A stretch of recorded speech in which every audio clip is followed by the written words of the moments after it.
Hello friends, આજે આપણે બનાવીશું પિઝા પરાઠા, જેને બનાવવા ખૂબ જ ઇઝી છે. તો ચલો બનાવીએ. હવે સૌથી પહેલાં આપણે એક વાસણમાં ઘઉંનો લોટ લઈ લઈશું. તો હું અત્યારે 4 કપ જેટલો ઘઉંનો લોટ લઈ રહી છું. તમારે જો ઘઉંનો લોટ અડધો અને અડધો મેંદાનો લોટ લેવો હોય તો તમે એમ પણ લઈ શકો છો. હવે આપણે આમાં સ્વાદ અનુસાર મીઠું એડ કરશું. આપણે જે રોટલીનો નોર્મલ લોટ હોય મેં અત્યારે એ જ લીધો છે. અને હવે આપણે આમાં 2 ટીસ્પૂન જેટલું તેલ ઉમેરશું. અને હવે આપણે બધું સરસ રીતે પહેલાં મિક્સ કરી લેવાનું છે. અને હવે આપણે થોડું થોડું પાણી એડ કરતા જશું. અને રોટલીથી જે રોટલીનો લોટ હોય એનાથી થોડોક જ કઠણ એવો લોટ બાંધશું, પરોઠા જેવો. આપણે આનો કઠણ લોટ નથી બાંધવાનો, પોચો જ લોટ બાંધવાનો છે. તમે જોઈ શકો છો આપણો લોટ એકદમ સરસ બંધાઈ ગયો છે અને એકદમ સરસ સોફ્ટ છે. અને આટલો લોટ બાંધવા માટે મેં અહીંયા આ 1 ગ્લાસ જેટલા પાણીનો ઉપયોગ કર્યો છે. અને હવે આપણે 1 ટીસ્પૂન જેટલું તેલ ઉમેરશું અને લોટને એકદમ સરસ રીતે મસળી લેશું.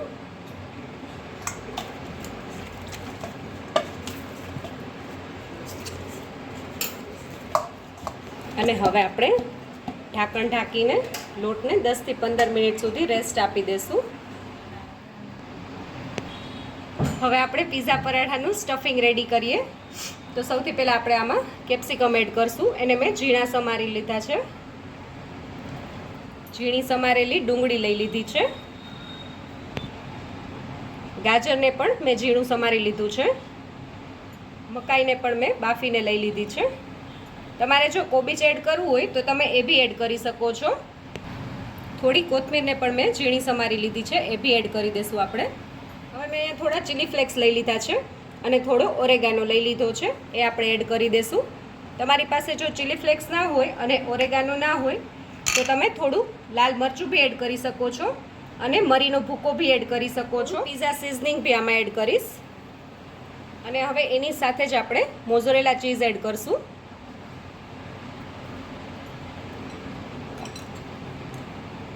એની સાથે જ હું થોડું પ્રોસેસ ચીઝ પણ એડ કરું છું.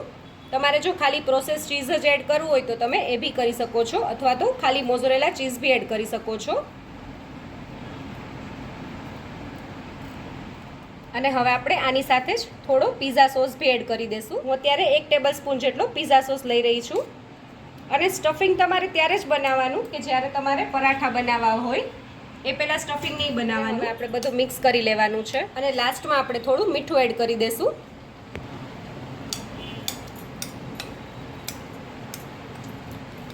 અને હવે આપણે આપણા પિઝા પરાઠા બનાવી લઈએ. 10 મિનિટ જેવો સમય થઈ ગયો છે અને આપણો લોટ પણ એકદમ સરસ રીતે રેસ્ટ કરી લીધો છે. હવે આપણે આમાંથી લુઆ કરી લેશું અને આપણા પિઝા પરાઠા વણી લેશું. આપણે આપણું જે ગોયણું છે એને એકદમ સરસ રીતે કોરા લોટમાં કોટ કરી દેવાનું છે, જેથી કરીને આપણે એને ઇઝીલી વણી શકીએ. અને મેં અત્યારે અહીંયા ઘઉંનો લોટ જ લીધો છે. અને હવે આપણે એને એકદમ સરસ રીતે વણી લેવાનું છે.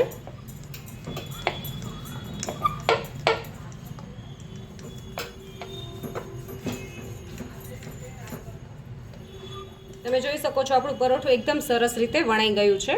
હવે આપણે એમાં થોડું પિઝા સોસ એડ કરશું. થોડોક જ લેવાનો છે, બહુ નથી લેવાનો. હવે થોડું સ્પ્રેડ કરી દઈશું. આપણે આખા પરાઠામાં સ્પ્રેડ નથી કરવાનું. હવે આપણે જે સ્ટફિંગ રેડી કર્યું છે એ આમાં રાખી દઈશું.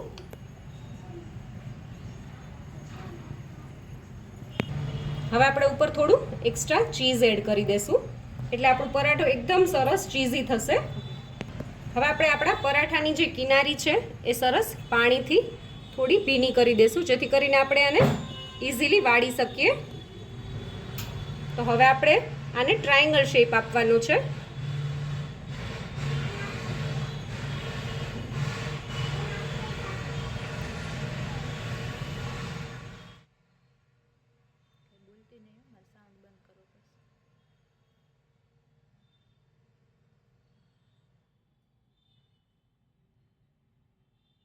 તમે જોઈ શકો છો મેં એકદમ સરસ રીતે આપણું જે પરાઠું છે એને એકદમ સરસ ટ્રાયેંગલ શેપ આપી દીધો છે અને એની કિનારી એકદમ સરસ વાળી દીધી છે અને પાણીના લીધે એકદમ સરસ ચીપકી બી ગઈ છે, તમે જોઈ શકો છો.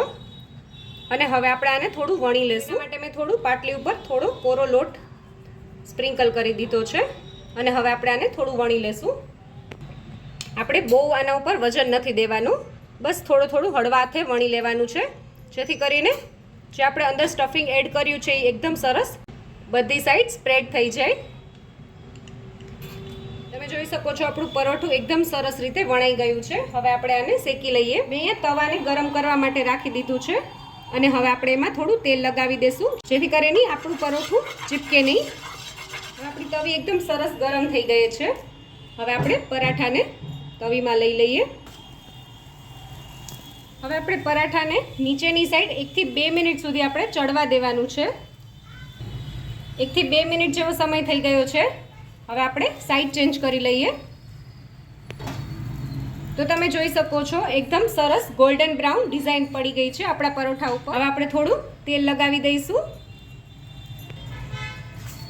અને નીચેની સાઈડ પણ 1 થી 2 મિનિટ સુધી ચડવા દેવાનું છે અને ગેસની ફ્લેમ આપણે મીડિયમ રાખવાની છે. હવે આપણે આ સાઈડ પણ ચેન્જ કરી લઈએ. તો તમે જોઈ શકો છો આ સાઈડ પણ એકદમ સરસ ગોલ્ડન બ્રાઉન થઈ ગઈ છે આપણા પરોઠા ઉપર ડિઝાઇન, અને એ સાઈડ પણ આપણે તેલ લગાવી દઈશું. તમારે જો તેલની બદલે ઘી અથવા બટરનો ઉપયોગ કરવો હોય તો તમે એ બી કરી શકો છો. આપણે બીજી સાઈડ 1 મિનિટ સુધી ચડવા દઈએ. તમે જોઈ શકો છો આપણું પરોઠું એકદમ સરસ રેડી થઈ ગયું છે. હવે આપણે આને પ્લેટમાં લઈ લઈએ અને બાકીના પરોઠા પણ આપણે આ જ રીતે બનાવીશું. હવે હું તમને પરોઠું ખોલીને બતાવું છું. તો તમે જોઈ શકો છો શાકભાજીથી ભરપૂર અને એકદમ ચીઝથી ભરપૂર આપણું પીઝા પરોઠું રેડી થઈ ગયું છે. એકદમ ચીઝી લાગે છે ને. તો તૈયાર છે આપણા પીઝા પરાઠા. જો તમને મારો આ વિડીયો ગમ્યો હોય તો મારા વિડીયોને લાઈક કરજો, શેર કરજો અને મારી ચેનલ કુકિંગ વિથ ઉમા પુરોહિતને સબસ્ક્રાઈબ કરજો, જેથી કરીને આવા નવા વિડીયો હું તમારી સાથે શેર કરી શકું.